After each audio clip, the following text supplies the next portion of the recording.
Mesdames et messieurs, bonjour à tous. Bienvenue dans cette nouvelle édition du journal de CCTV français en direct de Beijing.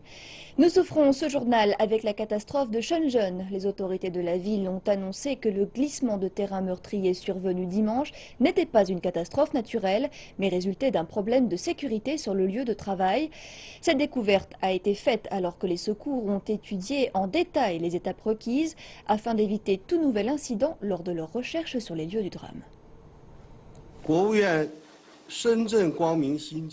L'équipe rattachée au Conseil d'État de Chine, qui est en charge de l'enquête liée au glissement de terrain du 20 décembre dans le nouveau quartier de Guangming à Shenzhen, a conclu que ce glissement de terrain a été causé par l'effondrement d'une butte lors d'une opération de collecte de sol. Ce n'est donc pas un désastre géologique, mais un accident de sécurité de production.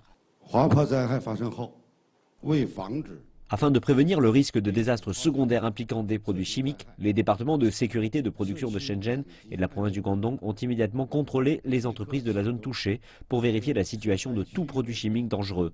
Dans cette zone, aucune entreprise ne produit, stocke ou transforme des produits chimiques dangereux. Toutefois, 10 sociétés en utilisent. Cette situation a été prise en compte par le Centre de contrôle des opérations de sauvetage à temps et le plan d'urgence de recherche et de secours a été organisé en fonction de ces informations. Les autorités ont annoncé que des ingénieurs et des excavateurs supplémentaires avaient été déployés lors des opérations de recherche et de sauvetage. Par ailleurs, des machines et des installations travaillent sur le site afin de parer à toute éventualité de coulée de boue secondaire. Les secouristes ont quadrillé les zones où plusieurs personnes manquantes auraient pu être enfermées dans des containers enterrés par le glissement de terrain, mais elles n'ont rien trouvé. Dans le même temps, le contrôle des bâtiments stockant des produits chimiques a été renforcé. L'accident est intervenu lorsqu'une immense butte constituée de déchets de construction s'est effondrée sur un parc industriel de Shenzhen dans le quartier de Guangming. Le glissement de terrain a enterré ou endommagé 33 bâtiments. Et depuis le glissement de terrain survenu dimanche dernier à Shenzhen, le bilan effectif des victimes est de 4 personnes. Un survivant a pu être retiré des décombres mercredi, mais plus de 70 personnes sont toujours portées disparues. Certains experts font part de difficultés liées à ces opérations de sauvetage. Les recherches et opérations de secours se poursuivent. Plus de 5000 personnes luttent contre la montre pour tenter de repérer tout signe de vie dans la boue et les décombres. Ils ont divisé le site en 16 zones de recherche et 4 équipes principales sont impliquées. Jusqu'à présent, nous avons retiré près de 5 mètres de terre en profondeur dans notre zone de recherche et nous allons poursuivre les opérations de dégagement. Mais il est très difficile de déterminer la position exacte des personnes disparues, ce qui rend plus difficile cette opération de secours. Les prévisions météo annoncent de possibles précipitations au cours des prochains jours, ce qui pourrait provoquer des désastres secondaires. Mahaito et ses collègues sont sur place avec des radars perfectionnés, contrôlant les derniers changements sur la totalité de la zone du désastre. C'est également dangereux pour ces secouristes qui mènent des recherches dans ces bâtiments en ruine. Nous allons poursuivre notre surveillance et quand les informations arrivent à un niveau critique, il y aura une alarme et nous aviserons immédiatement le centre de commandement des secours. Pour intensifier les opérations de recherche, des centaines d'excavateurs ont été amenés des villes voisines pour dégager avec précaution l'immense volume de terre et de décombres. Politique étrangère à présent. La Russie a expliqué que des camions chargés de pétrole continuaient de passer régulièrement de la Syrie à la Turquie. Ceux-ci seraient de moins en moins nombreux grâce à sa campagne de bombardement contre les djihadistes du groupe État islamique. La semaine dernière, 37 puits de pétrole et structures de raffinerie contrôlées par des terroristes ont été détruits, de même qu'une flotte de 17 navires-citernes. Depuis que la Russie a lancé ses frappes aériennes, près de 2000 navires-citernes ont été détruits en Syrie. Moscou précise que son armée de l'air a conduit plus de 5000 sorties depuis le début de sa campagne aérienne en Syrie en septembre dernier. Ce nombre inclut les 189 sorties effectuées ce jeudi. Tandis que l'armée russe maintient que sa campagne de bombardement est venue en aide aux troupes syriennes ainsi qu'à certains groupes de l'opposition dans leur lutte contre les rebelles du groupe État islamique, des habitants ainsi que des membres de l'opposition dénoncent des centaines de morts civiles du fait de frappes aériennes conduites hors des zones de combat. En Asie, le Premier ministre indien Narendra Modi a fait une étape surprise vendredi au Pakistan en vue de rencontrer son homologue pakistanais Nawaz Sharif. Son arrivée concorde avec la première venue d'un Premier ministre indien au Pakistan en plus d'une décennie. Sharif a serré Modi dans ses bras lors de son arrivée à l'aéroport dans la ville de Lahore, dans l'est du pays, avant que les deux n'embarquent dans un hélicoptère à destination de l'État voisin de Sharif. Des sources officielles ont indiqué que les deux dirigeants avaient eu 1 heure et demie de réunion et convenu de maintenir de bonnes relations de voisinage. Le ministère pakistanais des Affaires étrangères a fait savoir que les deux premiers ministres avaient décidé de travailler ensemble pour le bien-être de leur population. Revenons sur les événements qui ont cette année ponctué les relations entre les deux voisins. Depuis la partition en 1947, l'Inde et le Pakistan ont eu des relations peu régulières, voire plutôt instables, au cours des dernières années. Mais ces derniers mois, il y a eu certains signes d'espoir, annonciateurs d'un début de réconciliation face à des différences d'une grande complexité. Pour l'Inde et le Pakistan, l'année 2015 a débuté sur une note amère.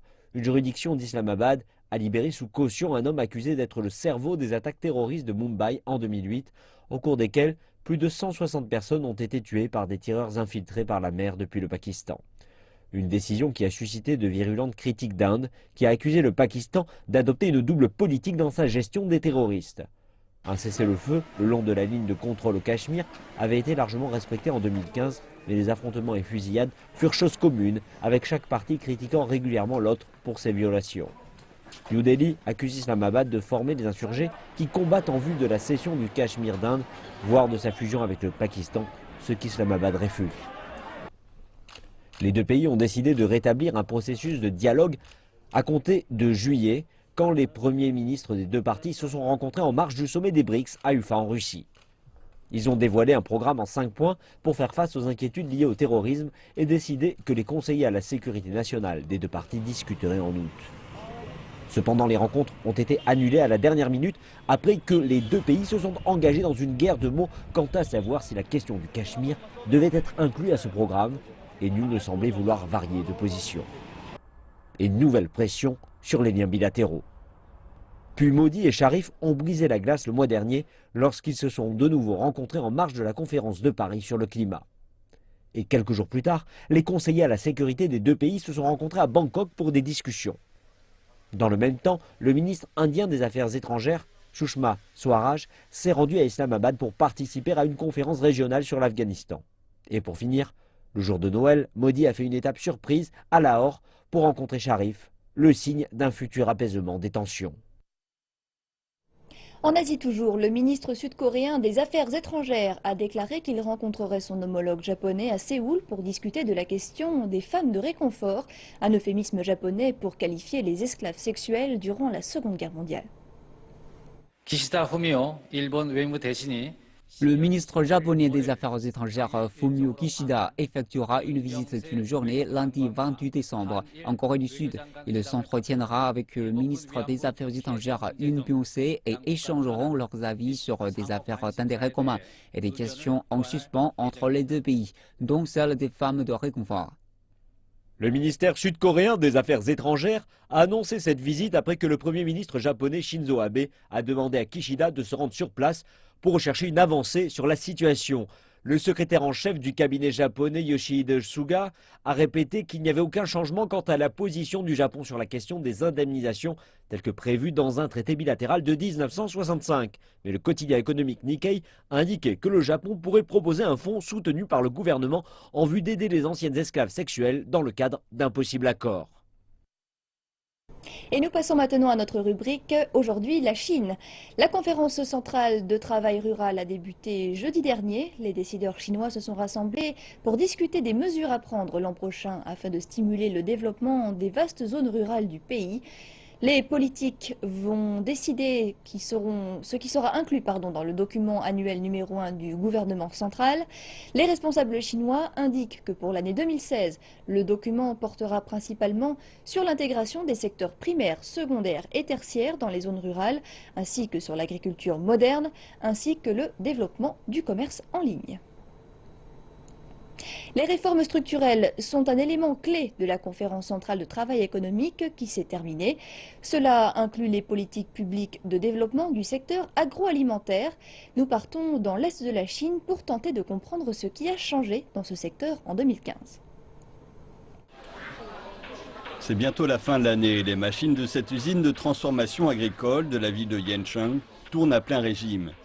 Le riz produit ici est quasiment 50% plus cher que le riz de base. Mais les commandes ne cessent d'affluer. Pourquoi est-il si cher? Car il est produit dans de grandes fermes. C'est de la production de très haute qualité. Cette grande ferme est un modèle expérimental de culture agricole. Les propriétaires des parcelles sont autorisés à transférer librement leurs terres, ce qui a donné naissance à une exploitation de grande taille. Cela a éliminé les barrières entre les champs et permis de gagner 5% de surface en plus. Et dans le même temps, les champs sont assez gros pour pouvoir utiliser de grandes machines agricoles afin d'accroître la productivité totale. Ce n'est pas de cette manière que les paysans travaillaient par le passé. Auparavant, chaque personne cultivait uniquement ses propres parcelles, ce qui était inefficace. Les choses doivent être améliorées. Par exemple, l'accès d'engrais. Nous sommes 1,9 fois au-dessus des limites internationales, mais notre productivité est de 47% inférieure aux niveaux internationaux. Les experts estiment que pour rendre l'agriculture plus sûre, plus verte et plus efficace, il faut optimiser l'organisation des exploitations agricoles, ainsi que les méthodes de transformation et de transport. Nous devons nous concentrer sur l'ajout de nouveaux facteurs de production dans le secteur agricole. Mais maintenant, nous devons explorer les moyens d'utiliser les ressources existantes de manière plus efficace. Par exemple, en augmentant la taille des exploitations et en améliorant la logistique. La production agricole a cette année battu un nouveau record. Elle a en effet atteint les 615 millions de tonnes, soit 7,5 millions de tonnes de plus que l'an dernier. Agriculture toujours, de nombreuses façons de gérer les productions rurales ont été évoquées lors des conférences annuelles de travail sur l'économie centrale et sur la production rurale. La gestion fiduciaire a notamment été abordée et dans la province du Heilongjiang, dans le nord de la Chine, elle est déjà en partie mise en pratique. Huang Gongtie, un travailleur migrant, rentre chez lui dans un petit village de la province du Heilongjiang après une année passée à travailler ailleurs. Il a prévu de vendre son dernier lot de maïs. Depuis l'année dernière, Huang a confié la gestion de ses terres agricoles d'une surface d'environ 6,7 hectares à la coopérative locale. Le procédé permet aux fermiers locaux tels que Huang de payer les coopératives locales afin qu'elles s'occupent de planter et de récolter pour eux.